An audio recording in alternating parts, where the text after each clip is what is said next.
Trauma is anything that disturbs you. There's no scale of what is and isn't a trauma outside of that fact. It's not worth it to say my trauma is more than yours or my trauma is less than yours, so I don't have the right to need to grieve it, to process it. My heart shouldn't hurt for this. The only way that I combated that reality and gave myself permission to grieve is I went somewhere into a group that was trusted, and we each shared our story. And when I shared mine, people cried in empathy.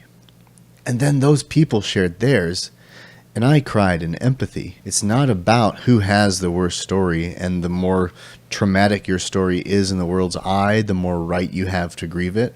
Healing is simply finding the parts of your life that have been disturbing, that disturb you, that make you want to avoid life, and accepting that that was trauma and beginning to build a healing network around it. This can be therapy, this can be group sessions, this can be good friendships, and eventually things like jiu-jitsu can help too, because there's things that we have to feel in our body to then grieve them. I had to feel pressure with someone on top of me to feel that constriction of being trapped and being helpless.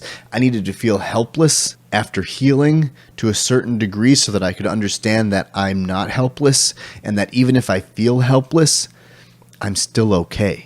So it's an evolution. Grief takes time.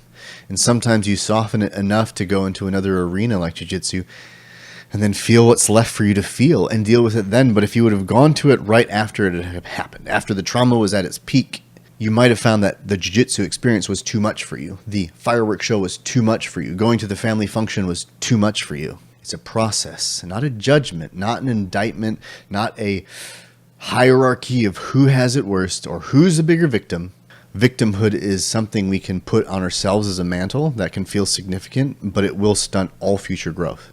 In some of our stories, we were victimized, but that was a moment in time. I'm not a victim anymore. I was at that point. And then I lived that story for a long time, but I had to grieve that, heal that, set it to the side. It's still a part of a scar on my body, but now I'm empowered and I'm not a victim anymore. That was a moment in time. I was a momentary victim in that moment, not the rest of my life.